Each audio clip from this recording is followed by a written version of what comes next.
Hello and welcome.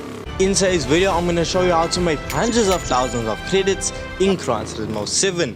Now this week I'm actually going over the viewer suggested money methods, how you make your money in Gran Turismo 7. So if you want to suggest a method, comment down below, and if you want to see more methods just like this, hit that subscribe button.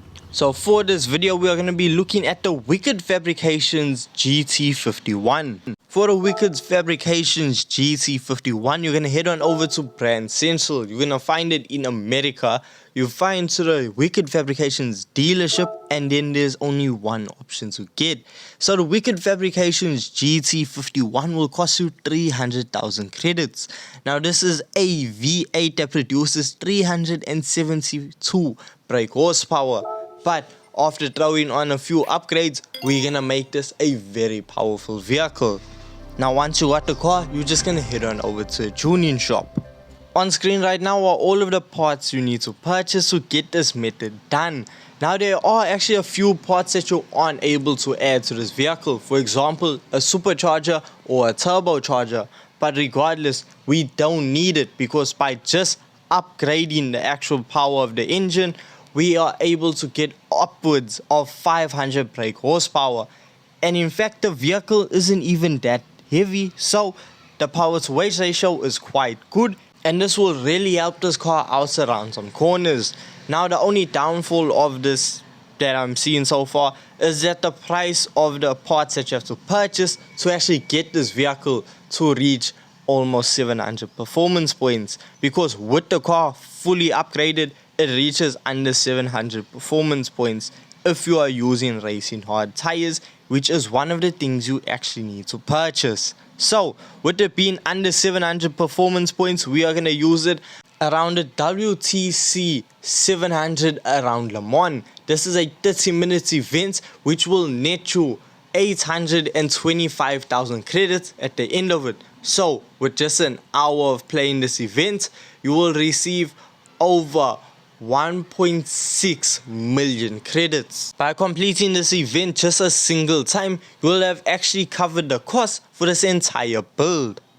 On screen now is the tune that you are going to follow. So with tires you are going to be starting off on racing hard tires. When you do see rainfall come up on your weather radar, then you will change over to your intermediates. So suspension setup, your body height adjustments is going to be 85 in the front, 90 in the rear.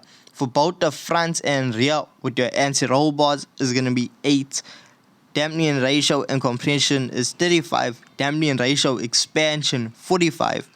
Natural frequency in the front is 3.20. In the rear is 3.25. Now negative camber angle in the front is going to be 3.0 and in the rear 2.0. Now toe angle in the front is going to be 0.10 going outward and then 0.20 going inward. Now since the car is under 700 performance points fully upgraded, we don't have to touch the ECU, the ballast or power restrictor. Your fully customizable racing transmission needs to be set at 310. The second page just confirms whatever parts you need to put on the vehicle. Just ignore the handbrake for drifting. You're not going to use a handbrake, you don't need to purchase it. So now when the event starts, the first thing you're going to do is change your fuel map over to fuel map 6. You're going to want to go as long as possible out on circuit before you need to refuel. Also a quick tip, change your traction control level over to level 3. This will just assist now with tire wear, because you don't want to burn out your tires and be spinning out and wasting rubber when it could be used to just prolong your time out on circuit. Now what I like about the Wicked Fabrications vehicle is, yes, it does not have 1,000 horsepower, but unlike most of the V8s that are very highly powerful, this has actually quite good fuel economy, as you can go out and complete 3 laps before you actually need to go in and refuel.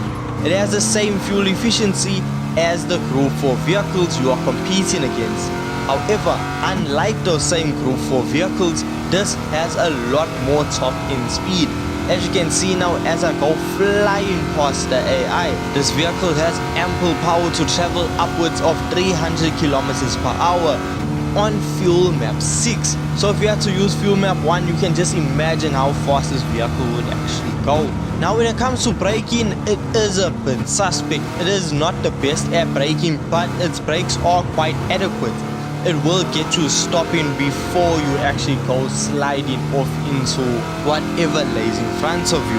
And also with the cornering of this vehicle, when it comes to corners, the car is very firm, it is very planted. Now I haven't even made the suspension as hard and as firm as possible. There is still a bit of roll that the vehicle can experience, but I feel like if we make it a bit too hard, the car will be a bit harder to actually control.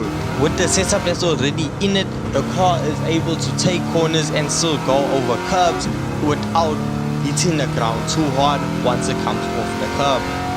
Now we make it to first position before we reach the end of the straightaways. Now I am playing on the easiest difficulty because I always suggest switching over to an easy difficulty when money grinding, because the AI will become less aggressive, actually move out of your way in some instances, and just let you go as fast as possible to get the money as efficiently as possible. So as I said, at the end of the third lap we have 0.3 laps remaining of fuel.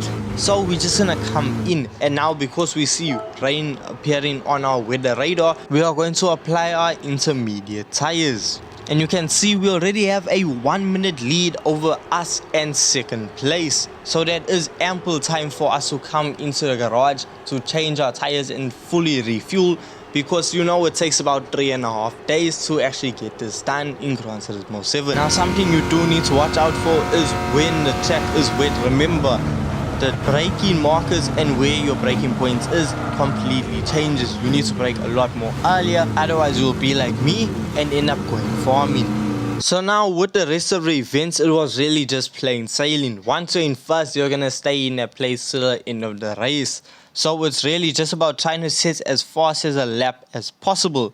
Now with the weather conditions being poor, it did make it quite difficult to set a decent lap time. However, after attempting this event multiple times using this vehicle, I was able to set an average lap time of around 4 minutes and 10 seconds. Now I have set faster laps, but I've also set slower laps. So an average lap time I give this vehicle is about 4 minutes and 10 seconds.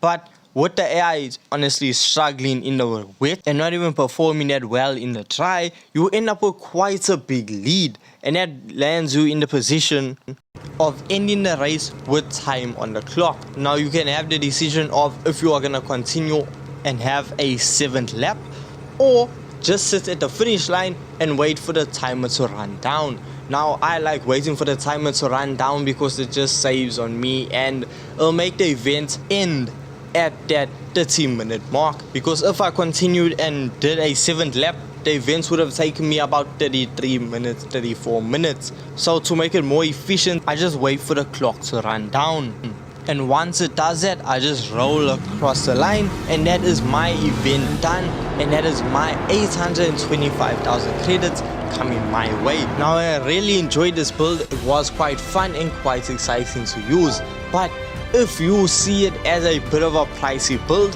don't stress. On screen now is an affordable way to make the same amount of money. Thank you so much for watching. Peace.